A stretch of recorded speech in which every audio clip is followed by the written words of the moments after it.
Good morning students.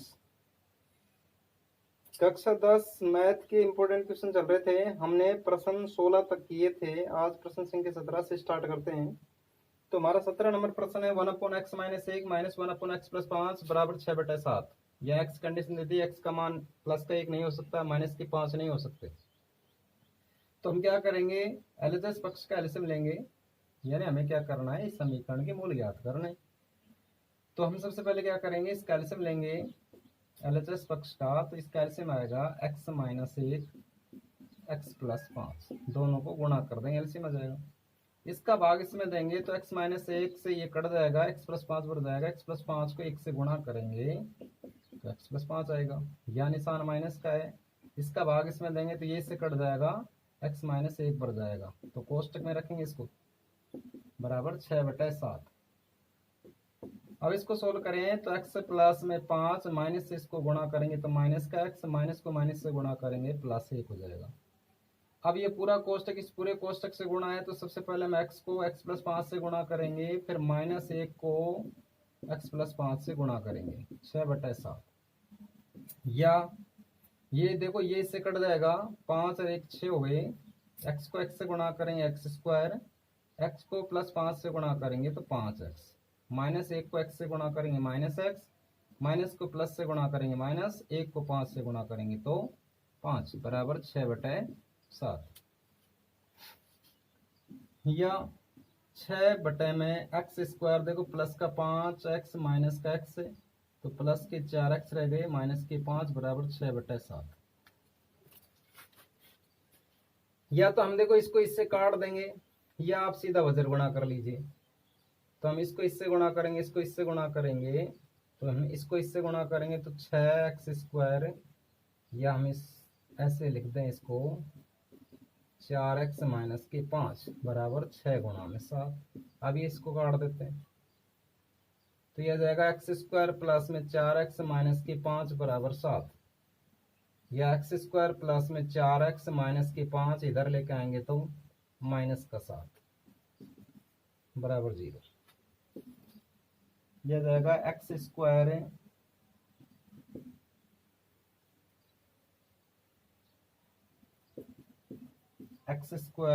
Plus में 4x minus के 12 बराबर 0। अब यदि हमें इसको गुणनखंड विधि से करना है तो हमें इसको इससे गुणा करना होगा, और बीच वाले के टुकड़े ऐसे करने हैं। गुणा करने पर ये गुणा जो हुआ वो आए, और जोड़े तो ये आ जाए। तो हम इसको x² को -12 से गुणा करेंगे तो माइनस के 12x² आएंगे। अब इस 4x के दो टुकड़े करेंगे तो एक 6x ले लें, एक माइनस का 2x ले लें, 6 दूनी 12, 6x में से 2x जाएगा तो 4 आ जाएगा। तो ये हमारे टुकड़े हुए। तो हम इसको ऐसे लिखेंगे, x² प्लस का 6x माइनस के 2x माइनस के 12 बराबर 0। अब दो के जोड़े बन जाएंगे, तो यहाँ पर x कॉमन आ गया, यहाँ पर 6 बच गया, यहाँ पर माइनस के 2 कॉमन आ जाएंगे, तो यहाँ पर x बच गया, माइनस निकाल लिया तो प्लस रह जाएगा, और यहाँ पर 6 बराबर 0। अब दोनों में x + 6 कॉमन आ रहा है, यहाँ पर क्या बच गया, x - 2 बराबर 0। या हम इसको ऐसे लिख दें, x + 6 बराबर 0, या x - 2 बराबर 0। तो x बराबर आएगा -6, और यहाँ पर x बराबर आएगा 2 प्लस का। तो ये हमारे दो मूल हो गए, x का मान -6 और x + 2। तो अगला सवाल देखिए, यदि किसी एपी के n पदों का योग 4n - n² है तो इसका nवां पद ज्ञात कीजिए। इसका मतलब n पदों का योग को Sn से लिखते हैं। तो Sn बराबर तो दे रखा है 4n - n²। हमें सबसे पहले समांतर श्रेणी ज्ञात करनी है, इसके बाद nवां पद ज्ञात करेंगे। nवें पद का सूत्र क्या होता है, an बराबर a + n - 1d। तो इसको ना a और d की आवश्यकता होगी, a और d समांतर श्रेणी से निकलेगी। तो नंबर 1 हम क्या करेंगे, n बराबर 1 रखेंगे, n बराबर 1 रखेंगे तो S1 बराबर आएगा 4 × 1 - 1 का वर्ग। तो 4 को 1 से गुणा करेंगे, 4 1 का वर्ग 1, तो S1 बराबर आ गया 3। और S1 का मतलब होता है प्रथम पद, यानी कि A1 बराबर 3। इसके बाद नंबर 2, n बराबर 2 रखने पर n बराबर 2 रखेंगे तो S2 बराबर आएगा 4 गुणा में 2 माइनस 2 का वर्ग, 4 दूनी 8, 2 का वर्ग 4, तो ये आ गया 4। और S2 का मतलब होता है प्रथम दो पदों का योग, यानी कि A1 प्लस में A2 बराबर है 4। तो यहाँ पर A1 का मान तो है 3, 3 प्लस में A2 बराबर 4, तो A2 का मान आएगा 4, 3 का इधर पक्षांतर कर देंगे, 4 में से 3 गया तो 1। नंबर 3, n बराबर 3 रखने पर तो S3 बराबर आएगा 4 गुणा में 3 माइनस 3 का वर्ग, 4 3 12, 9 3 का वर्ग 9, 12 में से 9 गए 3। अब S3 का मतलब होता है प्रथम तीन पदों का योग। तो यहाँ पर A1 प्लस A2 का मान हमने निकाल रखा है, ये 4 है, तो 4 प्लस में A3 बराबर 3, तो A3 का मान आया 3 माइनस 4, यानी कि A3 बराबर आ गया माइनस का 1। तो हमारी समांतर श्रेणी हो गई AP बनी A1 A2 A3। तो यहाँ पर A1 का मान है 3, A2 का मान है 1, A3 का मान है -1। तो यहाँ पर A बराबर 3 है, D बराबर 1 माइनस 3, यानी कि माइनस का 2। हमें कौन सा पद निकालना है? nवा पद। तो हमें तो ये निकालना है A plus n minus 1D। यहाँ पर A का मान है 3 प्लस में n का मान n गुणा में D का मान है माइनस का 2। तो 3 प्लस में, देखो प्लस को माइनस से गुणा करेंगे तो माइनस आएगा, 2 को n से गुणा करेंगे 2n आएगा। अब माइनस को इस माइनस से गुणा करेंगे तो प्लस का आ जाएगा, 1 को 2 से गुणा करेंगे 2, प्लस के हो गए 5 माइनस के 2n। तो हमारा nवा पद हुआ 5 माइनस 2n। अब अगला सवाल देखिए, सड़क के एक मीनार है तथा दूसरी ओर एक मकान स्थित है। मीनार के शिखर से मकान की छत और आधार के अनुमान कोण क्रमशः 45 डिग्री व 60 डिग्री है। यदि मकान की ऊंचाई 12 मीटर हो तो मीनार की ऊंचाई ज्ञात कीजिए। ये सड़क है, सड़क के एक और मीनार है, ये मकान है और ये यहाँ पर मीनार है। मकान की जो ऊंचाई है वो 12 मीटर है। इसके शिखर से इसके शिखर का अवनमन कोण 45 डिग्री है, तो ये भी 45 डिग्री है। आधार का अवनमन कोण 60 डिग्री है, तो ये 60 डिग्री है, तो ये भी 60 डिग्री है। ये 12 है तो ये भी 12 है। मीनार की ऊंचाई हम मान लेते हैं कि x मीटर है।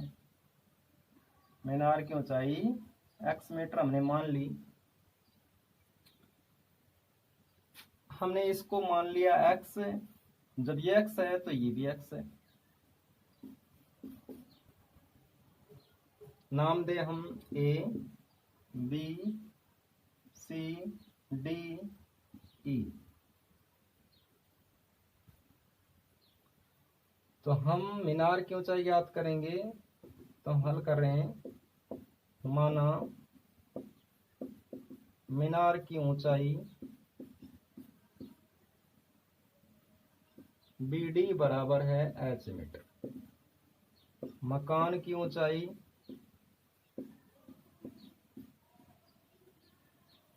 AE बराबर है 12 मीटर। अब देखो ये AE है ना, ये BC के बराबर भी है, तो हम इसको ऐसे लिखते हैं AE बराबर BC बराबर 12 मीटर। ऐसे यदि हम CD का मान निकालें तो CD बराबर होगी h माइनस में 12। इसके बाद में अवनमन कोण, अवनमन कोण ये हो गया हमारा AB बराबर है EC, ये हमने x मीटर मान रखी है। अवनमन कोण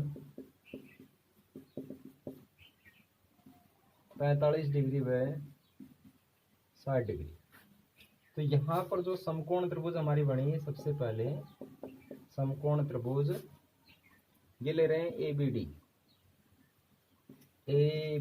डी में यहाँ पर बी डी लंब है, आधार यहाँ पर ए बी है, तो लंब बटे आधार tan थीटा, यहाँ थीटा का मान 60 डिग्री है, 60 डिग्री है, तो tan 60 डिग्री बराबर बी डी का मान है h, ए बी का मान है x।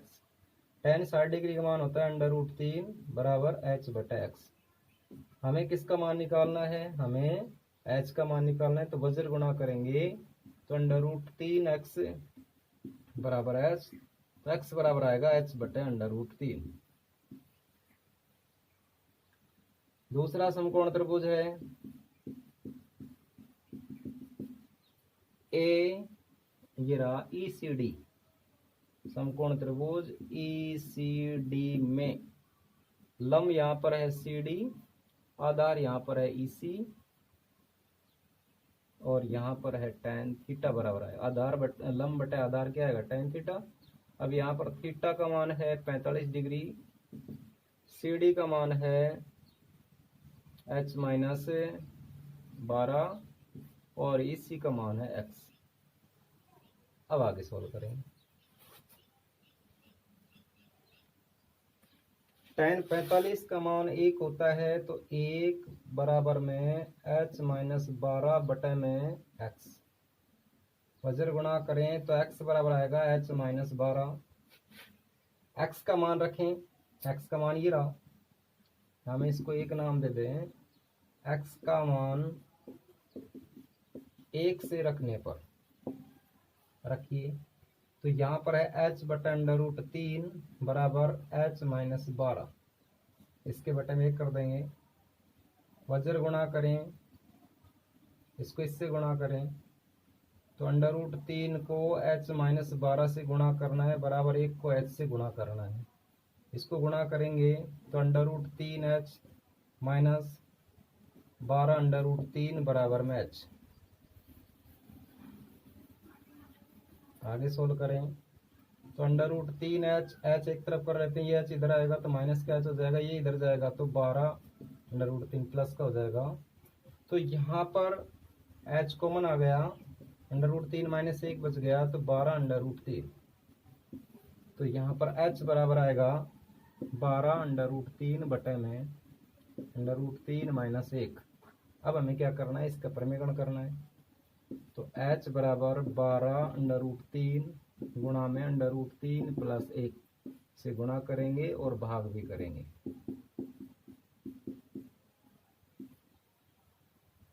अब 12 √3 को इससे गुणा करना है, तो 12 √3 गुणा होगा √3 प्लस 1 से। इसको देखो, एक बार प्लस एक बार प्लस एक बार माइनस में खुल रहा है, तो ये a² माइनस b² जैसे रूप हो जाएगा। तो 1 का वर्ग √3 का वर्ग माइनस दूसरे पद यानी 1 का वर्ग। 12 √3 को √3 से गुणा करेंगे, √3 को √3 से गुणा करेंगे 3, तो 12 3 36 माइनस 12 √3 को गुणा करेंगे तो यह जाएगा 12 √3।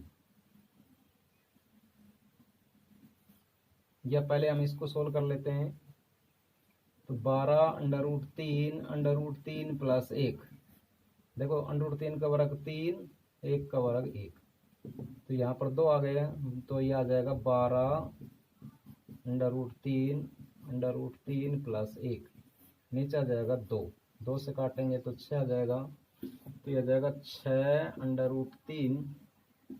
√3 प्लस 1।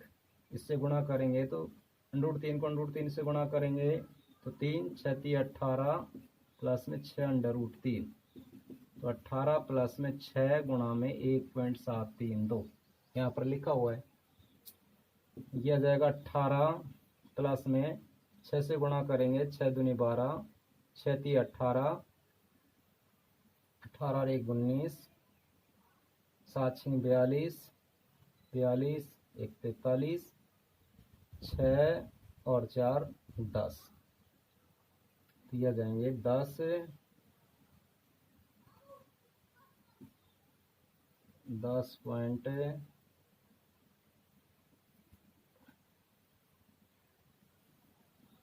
392। अब इसको जोड़ेंगे तो ये आ जाएगा 28.392 मीटर, तो ये ऊंचाई हो जाएगी। अब अगला सवाल देखिए, एक त्रिभुज एबीसी में माध्यिकाएं एडी बी व सीएफ बिंदु जी पर प्रतिच्छेद करती हैं। यदि एजी बराबर 6 सेमी, बीई बराबर 9 सेंटीमीटर है और जीएफ बराबर 4.5 सेंटीमीटर है, तो जीडी बीजी व सीएफ ज्ञात कीजिए।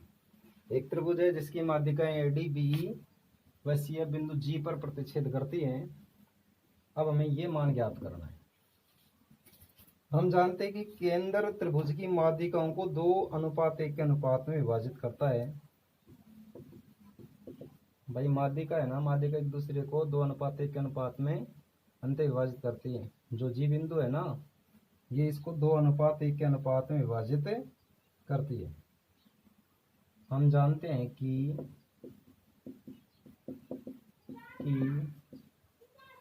त्रिभुज की माध्यिकाएं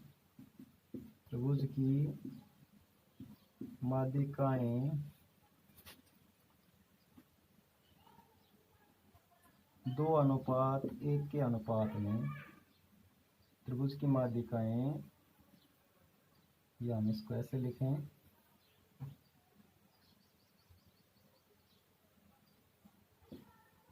केंद्रक त्रिभुज की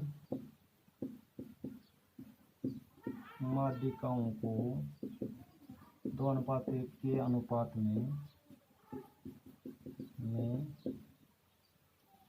विभाजित करता है।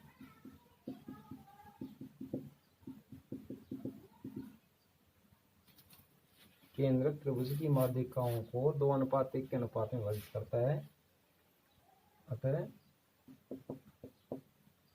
AG अनुपात GD बराबर 2:1, या हम इसको ऐसे लिखें, AG अपॉन में GD बराबर 2/1। यहाँ पर AG का मान कितना है भाई, 6 है, तो 6/में GD बराबर 2/1। वज्र गुणा करें तो 2GD बराबर 6, तो GD बराबर आएगा 6/2। GD का मान आया 3। हमें किसका मान चाहिए, हमें चाहिए GD का मान आ गया। दूसरा देखिए, हमें BG चाहिए, तो BG, इसका मतलब BG नंबर 2, BG अनुपात GE, ये भी 2:1, या हम ये कहें BG अपॉन में GE 2/1। अब इसमें मान किसका दे रखा है भाई, BE का दे रखा है, तो हमें BE चाहिए और BG। तो हम क्या करें, इसका नीचे का पक्ष ऊपर लेके जाएंगे, तो दोनों पक्षों को बदलना पड़ेगा। G upon BG 1/2।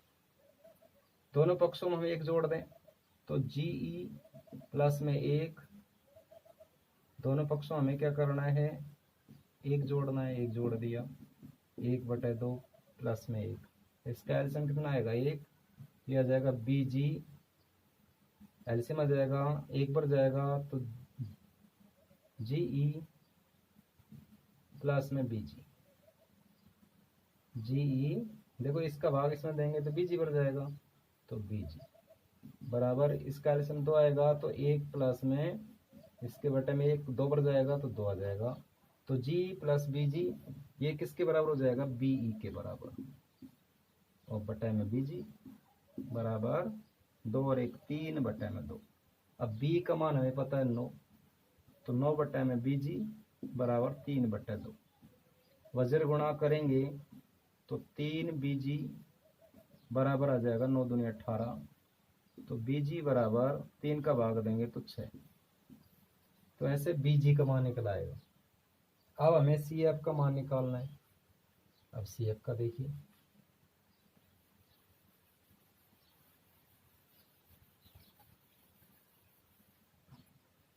अब देखो यहाँ पर जो CG है ना, CG नंबर 3, CG अनुपात GF, ये भी 2:1, या CG अपॉन में GF बराबर 2/1।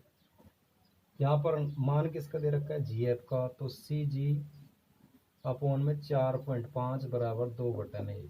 वज्र गुणा करें तो CG बराबर 4.5 गुणा में 2, 4.5 को 2 से गुणा करेंगे तो 9.0। तो यहाँ पर CG का मान आया 9, लेकिन हमें तो किसका मान चाहिए, CF का। तो CF बराबर होगा CG प्लस में GF। CG का मान 9 आ गया, GF का मान 4.5, तो ये आ गया 13.5। तो इस तरीके से हम निकाले। अब अगला सवाल देखिए। सिद्ध कीजिए कि किसी समकोण त्रिभुज के समकोण वाले शीर्ष से कर्ण पर लंब डाला जाए तो इस लंब के दोनों ओर बने त्रिभुज संपूर्ण त्रिभुज के समरूप होते हैं तथा परस्पर भी समरूप होते हैं। तो ये ABC एक समकोण त्रिभुज है। समकोण वाला जो शीर्ष है B से कर्ण पर लंब डाल दिया BD। अब यहाँ पर दो त्रिभुज बट गए। अब ये कह रहा है ये परस्पर भी समरूप होते हैं और संपूर्ण त्रिभुज के भी समरूप होते हैं। ये हमें सिद्ध करना है। देखो यहाँ पर दिया हुआ क्या है भाई, दिया हुआ है समकोण त्रिभुज ABC जिसका कोण B बराबर 90 डिग्री। हमें सिद्ध के फिर उसके बाद क्या कर रहा है, कर्ण पर लंब यानी कि BD लंब है AC। तो लंब के दोनों ओर बने त्रिभुज, हमें सिद्ध क्या करना है, हमें सिद्ध करना है दो त्रिभुज बन रहे हैं यहाँ पर। एक तो त्रिभुज बन रहा है ADB, समरूप हो गया त्रिभुज BDC और समरूप हो गया त्रिभुज ABC। ये हमें सिद्ध करना है। दोनों त्रिभुज भी समरूप होते हैं और संपूर्ण त्रिभुज के भी समरूप होते हैं। ये हमें सिद्ध करना है। उत्पत्ति।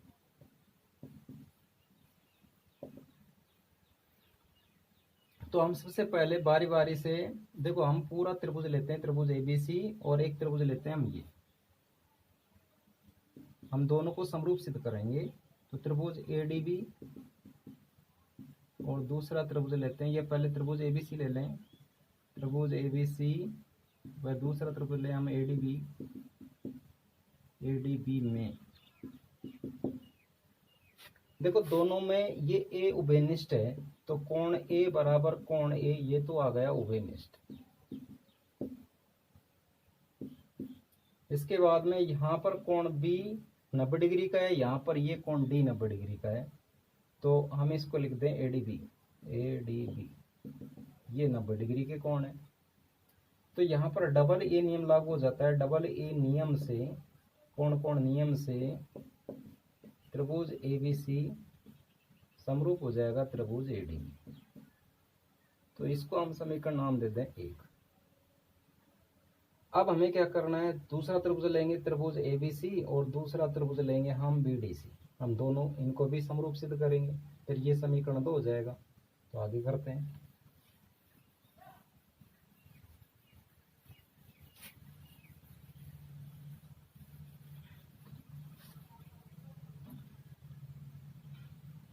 अब हम क्या करेंगे, त्रिभुज फिर लेंगे ABC और दूसरा त्रिभुज लेंगे BDC में। देखो यहाँ पर जो कोण C है ना, ये उभयनिष्ठ है। दोनों में आ रहा है कोण C उभयनिष्ठ है। यहाँ पर कोण B और यहाँ पर कोण D, ये दोनों कैसे हैं, 90 डिग्री। तो हम इसको BDC लिख दें, BDC बराबर है 90 डिग्री का। तो यहाँ पर भी डबल A नियम लागू हो जाएगा। डबल A नियम से त्रिभुज ABC समरूप हो जाएगा त्रिभुज BDC। ये हो जाएगा हमारा समीकरण नंबर 2। अब यहाँ पर 1 व 2 से देखो, ये भी त्रिभुज ABC के समरूप है, ये भी त्रिभुज ABC के समरूप है। तो 1 और 2 से क्या निष्कर्ष निकलेगा, त्रिभुज ADB समरूप होगा त्रिभुज BDC और समरूप होगा त्रिभुज ABC। और यही हमें क्या करना है भाई, सिद्ध करना है। AB व CD वृत्त की दो जीवाएं इस प्रकार है कि AB बराबर 10 सेंटीमीटर, CD 24 सेंटीमीटर और AB समांतर CD है। ए बी एवं सी डी के बीच की दूरी 17 सेंटीमीटर है तो वृत्त की त्रिज्या ज्ञात कीजिए। आपको पता है वृत्त के केंद्र से जीवा पर डाला गया लंब जीवा को समद्विभाजित करता है। तो अगर हम इसको सोल्व करें, देखो यहाँ पर दिया हुआ क्या है भाई, यहाँ पर ए बी बराबर है 10 सेंटीमीटर है, सी डी बराबर है 24 सेंटीमीटर, और यहाँ पर ए बी समांतर सी डी है, ये तो दिया हुआ है। हमें ज्ञात क्या करना है, और यहाँ पर क्या दिया हुआ है भाई, सी डी की जो बीच की दूरी है ना वो 17 सेंटीमीटर है। हमें ज्ञात क्या करना है, ज्ञात करना है वृत्त की त्रिज्या, यानी कि आर हमें ज्ञात करना है। हल, क्योंकि देखो यहाँ पर हमने इसके ऊपर लंब डाला केंद्र से, ओ एम लंब ए बी पर डाला, तो ये ए एम है ना जीवा को, यानी कि एम बिंदु है जो जीवा ए बी को समद्विभाजित करेगा, तो ए एम बराबर ए बी बाई 2। यहाँ ए बी का मान कितना है 10, 10/2, तो ए एम का मान आएगा 5 सेंटीमीटर। तथा ये हमने एन बिंदु ले लिया, यानी कि एम एन इसके बीच की जो दूरी है समांतर, देखो इसमें पहले लिख दिया इसने, अगर ये भी समांतर सी डी है तो इसका मतलब ये इसके ऊपर लंबित होंगे। तो एम एन की जो दूरी है वो 17 सेंटीमीटर है, तो ओ एन लंब है सी डी पर। तो यहाँ पर जो सी एन है ना, सी एन बराबर आएगा सी डी बाई 2, यानी कि सी एन का मान आएगा 24/2, तो सी एन बराबर आ जाएगा 12 सेमी। अब हम क्या करेंगे, इसको इससे मिलाएंगे, इसको इससे मिलाएंगे, तो ये समकोण त्रिभुज हो जाएंगे दो।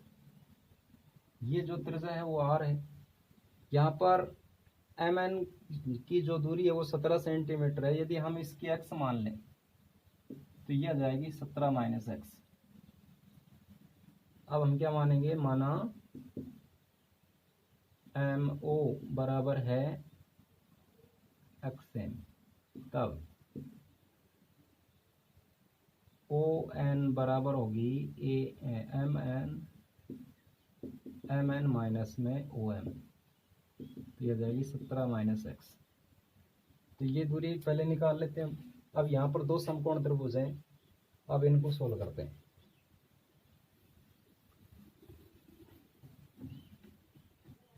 यहाँ पर सबसे पहले हम समकोण त्रिभुज ले रहे हैं, समकोण त्रिभुज ए एम ओ में कर्ण का वर्ग बराबर आधार का वर्ग प्लस में लंब का वर्ग एम ओ का वर्ग। यहाँ आर का वर्ग, ए एम का मान 5 है, 5 का वर्ग, एम ओ का मान x है तो x का वर्ग, तो आर स्क्वायर बराबर 25 प्लस में एक्स स्क्वायर। ये हो गया हमारा समीकरण नंबर 1। तथा समकोण त्रिभुज सी एन ओ में कर्ण है यहाँ पर सी ओ का वर्ग बराबर सी एन का वर्ग प्लस में ओ एन का वर्ग। तो ये आर का वर्ग, सी एन का मान है 12, 12 का वर्ग, ओ एन का मान है 17 माइनस एक्स का वर्ग।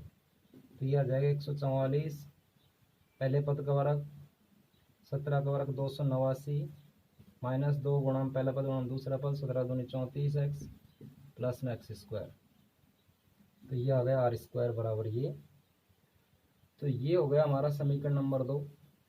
समीकरण 1 और 2 दोनों आर स्क्वायर के बराबर है, तो हम क्या करेंगे, देखो ये आर स्क्वायर ये भी आर स्क्वायर, दोनों पक्ष बराबर हो जाएंगे।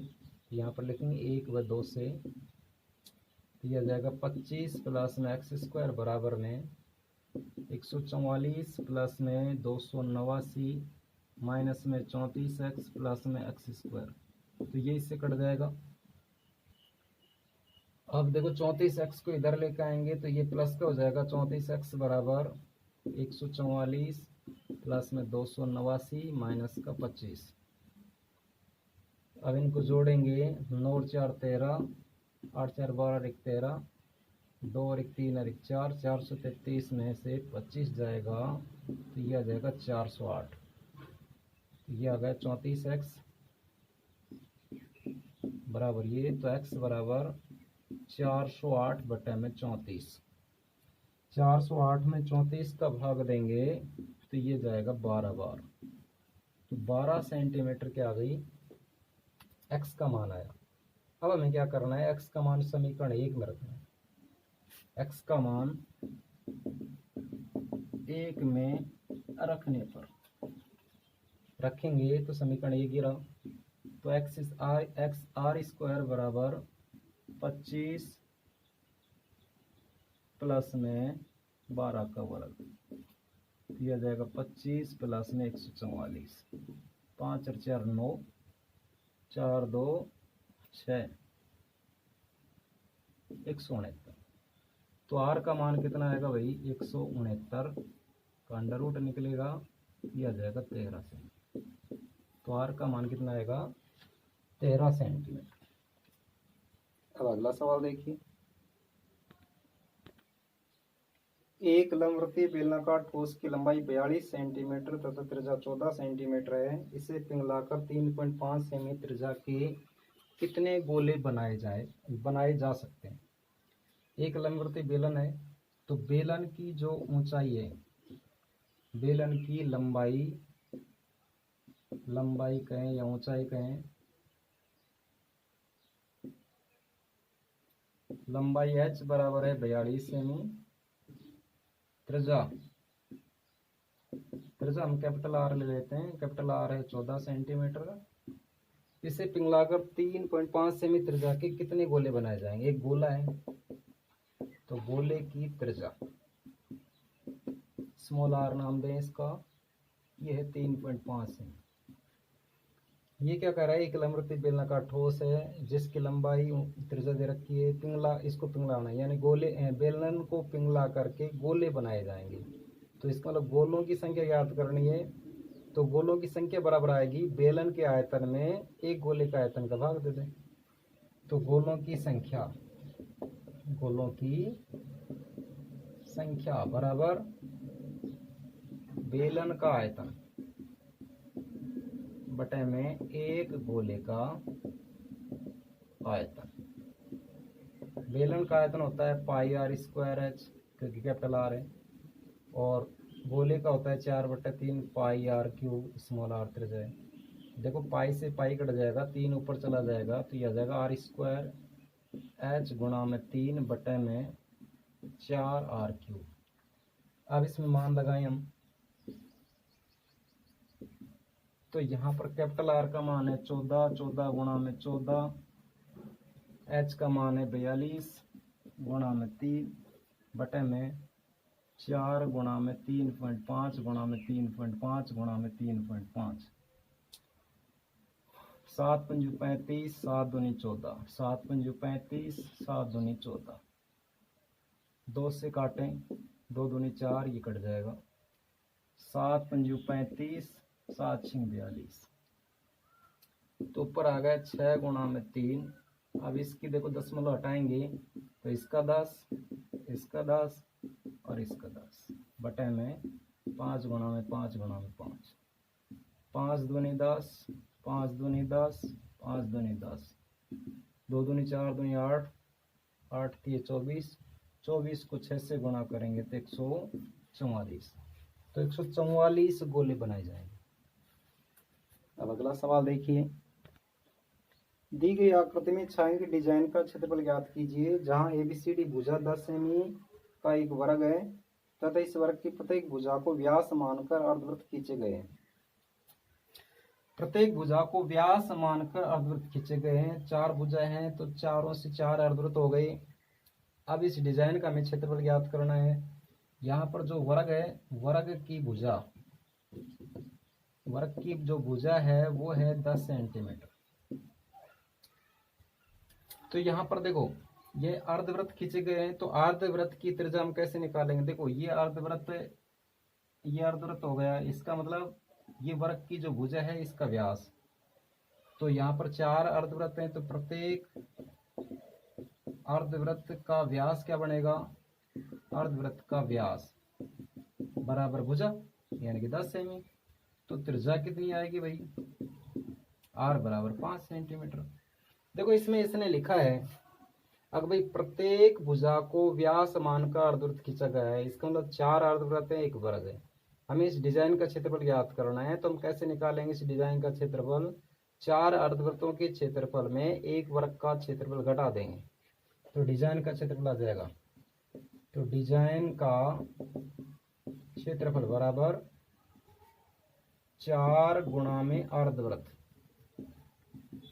अर्धवृत्त का क्षेत्रफल माइनस वर्ग का क्षेत्रफल। तो 4 गुणा में अर्धवृत्त का क्षेत्रफल होता है पाई r स्क्वायर बटे में 2 माइनस वर्ग का क्षेत्रफल होता है भुजा गुणा में भुजा। तो इससे काटेंगे तो 2, तो 2 गुणा में पाई का मान यहाँ पर पाई बराबर है 3.14, ये सवाल मिलेगा आपको। तो 3.14 गुणा में r का मान 5 गुणा में 5 माइनस में 10 गुणा में 10, 10 गुणा में 10। तो यहाँ पर देखो गुणा करेंगे, 5 को 5 से गुणा करेंगे 25, 25 को 2 से गुणा करेंगे 50, 50 गुणा में 3.14 माइनस में 100। अब 5 से गुणा करेंगे, 5 चौका 20, 5 एकम 5 और 2 असल 7, 5 3 15, ये 1 माइनस में 100।